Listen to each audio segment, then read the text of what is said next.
ខ្លាដំរីនិងស្វា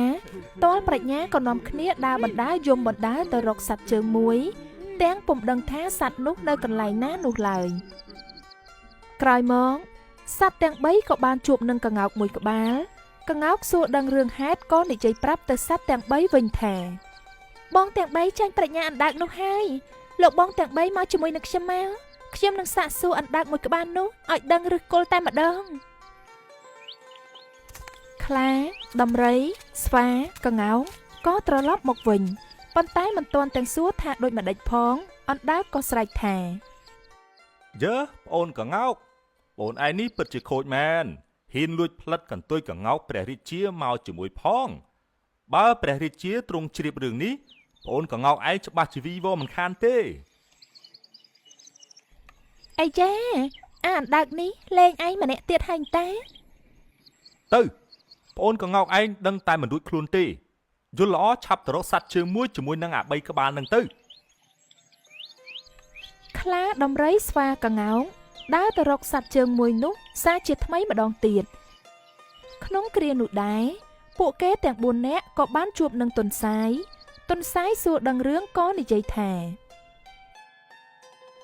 តាមពិតរឿងគឺបែបហ្នឹងសោះមិនអីទេពួកបងទាំងអស់គ្នាមកជាមួយខ្ញុំទុកឲ្យខ្ញុំជាអ្នកដោះស្រាយពួកបងកុំបារម្ភអីអរគុណហើយប្អូនទុនសាយប្អូនជាសត្វដែលមានប្រាជ្ញាឆ្លៀសវៃប្អូនប្រកាសជាអាចរកវិធីជួយពួកបងបានត្រូវហើយបងសង្ឃឹមលើប្អូនទុនសាយហើយលុះសត្វទាំង5បណ្ដើរគ្នាមកដល់អណ្ដើកឃើញទុនសាយក៏នឹកក្នុងចិត្តថាអីយ៉ាមានអាទុនសាយមកជាមួយផងអានេះមានប្រាជ្ញាណាស់បើអញ្ចឹងអញត្រូវតែនិយាយតាក់ទងគន្លងឲ្យមាំទើបអាចឈ្នះវាបានបើអញ្ចឹងអញត្រូវតែនិយាយតាក់ទងគន្លងឲ្យមាំទើបអាចឈ្នះវាបានអណ្ដើកគិតដូច្នោះហើយក៏ស្រែកសួរពីចម្ងាយអញមើលទៅដូចជាមានបងសុភាទុនសាយបងសុភាទុនសាយពូជពងបងឯងសុទ្ធតែមានប្រាជ្ញាវៀងវៃធ្វើជានិមឺនកាត់ក្តីទាំងអស់តែមិនគួរបងឯងមានចិត្តពៀលាទៅលួចយកប៉ែននំបញ្ចុកព្រះរាជាដូចនេះសោះនឹងហើយគេហៅថាចិត្តជាទេវទត្តមាត់ជាទេវតាបើអញថាមកជួយគេឥឡូវទៅជាជាប់ពិរុទ្ធខ្លួនឯងទៀតណែបងអណ្ដើកគូតខ្ញុំនេះវាអញ្ចឹងស្រាប់តើតាក់តងអីនឹងប៉ែននំបញ្ចុកព្រះរាជាបងឯងកុំមកចោតផ្ដេសផ្ដាស់ខ្ញុំមិនបានលួចទេយីមានផោះតាងប៉ុណ្ណឹងហើយនៅប្រកែកយករួចខ្លួនទៀតបើព្រះរាជាយកទោសកុំថាខ្ញុំមិនបានប្រាប់បងឲ្យសោះម្ដងនេះសូម្បីតែទុនសាយដែលធ្លាប់ជាសត្វមានប្រាជ្ញាល្បីក៏បានចាញ់ប្រាជ្ញារបស់អណ្ដើកនេះពួកយើងត្រូវតែទៅរកសត្វជើងមួយនោះទៀតហើយមែនទេត្រូវហើយបើអញ្ចឹងមានអ្នកណាដឹងថាសត្វជើងមួយនោះនៅកន្លែងណាទេខ្ញុំក៏មិនដឹងដូចគ្នាសូម្បីតែសត្វនោះមានរូបរាងយ៉ាងម៉េចខ្ញុំមិនទាំងដឹងផងបងទុនសាយបងដឹងថាសត្វជើងមួយនោះជាសត្វអ្វីដែរទេខ្ញុំក៏មិនធ្លាប់ឮពីសត្វនឹងដែរអញ្ចឹងគិតយ៉ាងម៉េចទៅអណ្ដើកឮសត្វទាំង5និយាយដូច្នេះក៏បានស្ដីបន្ទោសទៅពួកគេថាយីអាចង្រៃអស់នេះល្ងងដូចឆ្នេះតើបានជារកសត្វជើងមួយមិនបានសោះចាំអញប្រាប់ឲ្យច្បាស់ទៅសត្វជើងមួយគឺផ្សិតនោះឯងប៉ុន្តែអញមិនបានប្រាប់ត្រង់ព្រោះអញចង់ដឹងប្រាជ្ញាពួកឯងទាំងអស់គ្នាតើមានប្រាជ្ញាដូចអញឬក៏មិនដូចសត្វទាំង5គឺខ្លាដំរីស្វា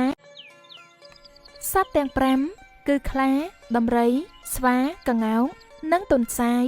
នាំគ្នាទៅដកផ្សិតបានយ៉ាងច្រើនយកមកប្រគល់ឲ្យអណ្ដើកបានឲ្យគេសងខ្ទមលើខ្នងដំរីហើយឲ្យស្វាយកខ្លួនចេញពីដង្កៀបឈើរួចដាក់នៅក្នុងខ្ទមហើយខ្លួនឯងក៏ពួនស៊ីផ្សិតក្នុងខ្ទមយ៉ាងឆ្ងាញ់ពិសាអណ្ដើកក៏បញ្ជាឲ្យដំរីដើរទៅរកនគរពារាណសីឯខ្លាស្វាក្ងោកនិងទុនសាយក៏ចេះតែដើរទៅដែរដើម្បីដោះសារខ្លួនឲ្យរួចពីពិរុទ្ធលុះបានទៅដល់ស្រះមួយយ៉ាងធំមានផ្កាឈូកច្រើនទើបអណ្ដើកធ្វើជាឧបាយកលបោកសត្វទាំងនេះទៀត ហេឈប់ណែបងដំរីឈប់សិនទាំងអស់គ្នាស្ដាប់ខ្ញុំជានិមឺនក្នុងវាំងបើខ្ញុំចូលវាំងម្ដងពួកស្រីស្នំចេះតែនាំគ្នាសុំផ្កាឈូកពីខ្ញុំ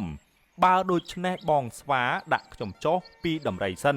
ខ្ញុំចង់ទៅបេះផ្កាឈូកបន្តិច ស្វាក៏បានដាក់អណ្ដើកចុះពីលើខ្នងដំរីរួចហើយអណ្ដើកវាចូលទៅពួនសំងំក្នុងស្រះនោះបាត់ទៅឯដំរីខ្លាស្វាក្ងោកនិងទន្សាយចាំយូរពេកមិនឃើញអណ្ដើកចេញមកវិញសោះទើបដឹងខ្លួនថាចាញ់បោកអណ្ដើកហើយអញថាបោកមែន ឥឡូវយើងគិតយ៉ាងម៉េចវិញ មានគិតយ៉ាងម៉េចគឺត្រឡប់ទៅវិញនឹងហើយហើយនៅមិននៅឲ្យអានដើកនឹងបោកទាល់តែបានណា ដោយហេតុនេះហើយទើបចាស់ទុំច្រើននិយាយថាចេះលាក់ពុតមើលតែអណ្ដើកព្រោះអណ្ដើកវាលាក់ខ្លួននៅក្នុងស្នូកជានិច្ចតែបើផុតពីគ្រោះភ័យហើយទើបចេញក្បាលដៃជើងមកក្រៅវិញ